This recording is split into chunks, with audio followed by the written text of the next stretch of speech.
Este é o Tribcontcast, tributário para contadores. Meu nome é Luciana Ricó e eu estou aqui com meu colega de bancada, Périson Andrade, que é advogado tributarista. Olá, Luciana. Olá, Périson, tudo bem? Tudo bem. E o nosso programa de hoje é sobre ISS, que é o Imposto sobre Serviços das Sociedades Uniprofissionais. Se você quer ficar por dentro, então acompanhe o Tribcontcast. Bom, a Prefeitura de São Paulo, desde 2015, ela está promovendo desenquadramentos dessas sociedades uniprofissionais, sem nenhuma base legal. E após debates judiciais, a administração municipal ela reconheceu em 2022 essa ilegalidade. E ela alterou a súmula número 10. Périson, eu gostaria que você comentasse, por favor, sobre os impactos dessa mudança. Obrigado, Luciana. É importante primeiro a gente entender o que é uma sociedade uniprofissional. Sociedade uniprofissional são sociedades de profissionais de profissão regulamentada, então jornalistas, dentistas, médicos, advogados, que se reúnem para prestar o seu serviço. E eles se unem para repartir custos e receitas. Então eles têm um tratamento tributário privilegiado, porque eles são entendidos como quase uma extensão da pessoa física e não como uma atividade empresarial, né, propriamente dita, com toda a estrutura e funding de uma atividade empresarial. Então, ao invés de pagar o imposto sobre serviços mensalmente, com base na sua receita, aplicando-se uma alíquota, aqueles que são sociedades uniprofissionais têm um regime próprio fiscal do ISS, que é SUP, né, onde eles pagam um valor fixo por profissional por ano, independentemente do volume de faturamento. Ocorre que a prefeitura, não só de São Paulo, mas prefeituras no Brasil inteiro, em 2015 alguém teve uma grande ideia, algum gênio falou assim, bom, pera lá, se nós recebêssemos ISS sobre o faturamento dessas sociedades, em vez de SUP, um valor fixo anual por profissional, nós arrecadaríamos muito mais. Não é verdade? Sim, é verdade. Então vamos excluir essas sociedades, dizendo que, na verdade, elas não são sociedades uniprofissionais reais, elas são empresas. Por quê? Única, então, somente porque essas sociedades estavam registradas como limitada à junta comercial dos seus respectivos estados. Então, num passe de mágica, milhares, quiçá milhões de sociedades uniprofissionais no Brasil inteiro foram desenquadradas desse regime fiscal, passaram a ser tributadas sob seu faturamento e foram autuadas em relação ao passado, onde as prefeituras exigiram 5 anos retroativos de ISS que entendiam devido e não recolhido. Ocorre que isso foi discutido intensamente, tanto administrativa como judicialmente, e o judiciário acabou se pacificando favoravelmente aos contribuintes, dizendo que o fato de uma sociedade ser registrada na junta comercial não descaracteriza aquela sociedade uniprofissional. Esse elemento somente não descaracteriza. O físico, se quiser descaracterizar, ele tem que fazer uma investigação, um trabalho com prova, onde ele atribua aí a ampla defesa e o devido processo legal ao contribuinte para se defender da acusação. Não é isso que aconteceu, as prefeituras escolheram um caminho fácil, então milhares de empresas, quiçá milhões, a maioria inclusive sociedades médicas, pra você ter uma ideia, foram de uma hora para outra excluídas. Nossa. Então você imagina, você é jornalista, vai lá com 2, 3 amigas, faz uma agência de comunicação, começa a prestar seus serviços e de repente, né, a vida não é fácil, a gente tem que ir atrás de cliente, tem que fazer um bom trabalho, né? Quem tem cliente tem patrão, o cliente é mais rigoroso do que um patrão dentro de uma estrutura, vive do seu trabalho e recebe um auto de infração de R$1 milhão, né? Porque supostamente você estaria fazendo alguma coisa errada, porque você é limitada e não poderia ser limitada. Quem que você vai procurar já com o pé atrás, meio brava? Primeiro momento. Seja sincera. No primeiro momento, procuraria o contador. O contador. Isso. Pois é, você imagina, todos os nossos parceiros, todos os colegas contadores que nós tivemos contato, relatam que nessa época eles viveram um inferno astral. Porque viram uma debandada de clientes, ou mesmo aqueles que não debandaram, os culparam, dizendo que eles tinham errado, que eles não tinham feito o registro no cartório civil, fizeram um registro na junta comercial, que isso foi considerado indevido e que eles não sabiam, os clientes, e que, obviamente, os clientes os culpavam, né? Porque o cliente tem para o contador não só um mero assessor, mas um consultor, é o primeiro consultor do cliente e muitas vezes o mais importante. Uhum. Então, muitos clientes se sentiram traídos na sua confiança com o contador e muitos contadores perderam muitos clientes em relação a essa matéria. Só aqueles que continuaram discutindo que tiveram êxito judicial, porque todos, a matéria foi pacificada. Mas essa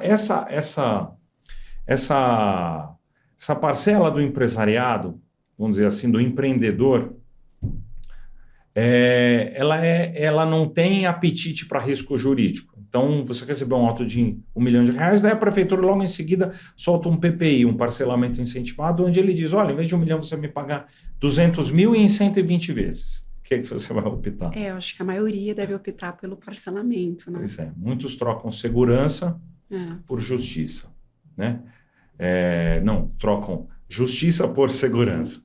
E isso que aconteceu. Muitos desses contribuintes continuam, ou muitos pagaram à vista, muitos continuam pagando parcelamentos e muitos não conseguiram pagar e estão sendo executados, continuam sendo executados. A Prefeitura de São Paulo, especificamente em março de 2022, publicou um despacho do senhor prefeito, Ricardo Nunes, onde ele admite que essas exclusões foram ilegais e inconstitucionais, admite que a jurisprudência do judiciário deve prevalecer e reconhece, então, a necessidade de alteração de uma súmula administrativa de um tribunal administrativo, o Conselho de Contribuintes do município de São Paulo, que julga administrativamente essas questões. Alterou-se uma súmula e se reconheceu expressamente que o fato da sociedade ser registrada na junta comercial como limitada não é fator suficiente para excluí-la do sistema SUP. Muito bem. Diante disso, o problema deveria estar resolvido, não é? Você acredita que as empresas que foram autuadas ou pagaram à vista ou estão pagando até hoje, elas foram, então, notificadas, dizendo, olha, a prefeitura reviu, cometeu um erro, os débitos foram cancelados e está aqui o seu dinheiro de volta. Aconteceu isso, você acha? Não. Né? Wishful thinking, né? Que bom, que mundo maravilhoso que seria. Né? Infelizmente, a gente não vive na Suíça e o que acontece é que, a despeito de reconhecer que é indevido, a prefeitura continua a cobrar. E não só a Municipalidade de São Paulo, mas várias prefeituras continuam a cobrar esses contribuintes que foram desenquadrados e continuam a cobrar o ISS sobre o faturamento, não sobre o profissional fixo. E o que atinge o próprio objetivo, né, do benefício fiscal, que é que haja mesmo o fomento de empreendedores, que as pessoas cada vez mais busquem se reunir e empreender do que depender de um emprego, que cada vez mais é difícil. Então, as pessoas optam por criar empregos do que depender de empregos. E essa iniciativa acaba sendo, vamos dizer, ela acaba sendo prejudicada por uma política tributária equivocada do município. Então, os contribuintes, infelizmente, ainda estão tendo que ajuizar ações individuais e buscar a realização do seu direito. Então, justamente isso que eu ia te perguntar, Perisson. Os contribuintes que estão pagando ISS mais alto, que foram desenquadrados, e eles querem equilibrar esse jogo, o que eles têm que fazer? Bom, eles primeiro têm que entrar em contato com o contador, para o contador analisar a situação concreta, junto com um parceiro, um advogado, ou em conjunto com o advogado já indicado pela empresa, e verificar, olha, quais foram as situações, quais foram os motivos da exclusão do desenquadramento. Uhum. Né? Porque o desenquadramento ele pode se dar por vários motivos, né? Inclusive por esse aconteceu, né? Já não acontece mais, mas aconteceu inclusive por esse motivo. Se o motivo foi exclusivamente esse, o contador, junto com o advogado da empresa ou parceiro, ele pode recomendar à empresa que peça de volta, peça o reenquadramento, cancele os débitos. São 3 efeitos, né? Reenquadramento, cancelamento de débito e devolução daquilo que já tivesse sido pago, se foi pago dentro do prazo de 5 anos, que é o prazo para se buscar de volta aquilo que foi pago indevidamente. Inclusive, pode pedir uma indenização por danos morais, que eu acho bastante concretos no caso. Né? Teve profissional que fechou o consultório, e não conseguia mais trabalhar. Imagina, até psicologicamente isso afetou muito toda essa classe. Foi absurdo mesmo que nós vivenciamos, é um absurdo que a prefeitura não corrija de ofício, coerentemente, com aquilo que já reconheceu com a alteração da súmula. Uhum. E no escritório tem muitos casos desse tipo? Tem. A gente discute essa matéria desde 2015. Né? Todos os contribuintes que discutiram desde essa época já têm vitórias, mas a gente recebe todo dia muito contato, seja de parceiros contadores, que têm os seus clientes nessa situação, seja diretamente por esses clientes que ficam até surpresos, né?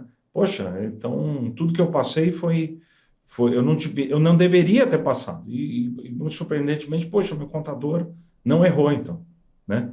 Muitos contadores até me falam que querem discutir essa matéria, querem que o cliente tope essa discussão, e é uma discussão hoje mais tranquila e certa, porque você já tem um reconhecimento da própria administração. Pra você ter uma ideia, lá no escritório, todos os casos novos que a gente tem ajuizado, a Prefeitura de São Paulo, aqui em São Paulo, a Prefeitura de São Paulo, na contestação, reconhece a procedência do pedido, porque ela não tem alternativa. Tem uma norma administrativa veiculada pelo prefeito.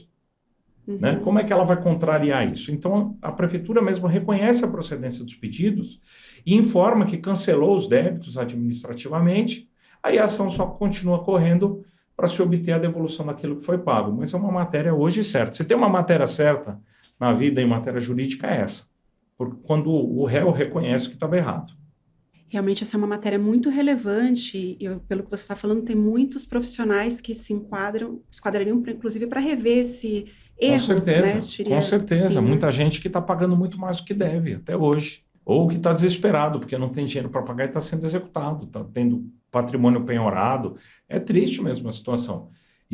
Mas, felizmente, é uma situação que já está, vamos dizer, delineada o resultado dela. Agora, cabe realmente a gente difundir essa informação para que as pessoas tomem iniciativa, já que a prefeitura não vem, né, a Maomé vai à prefeitura.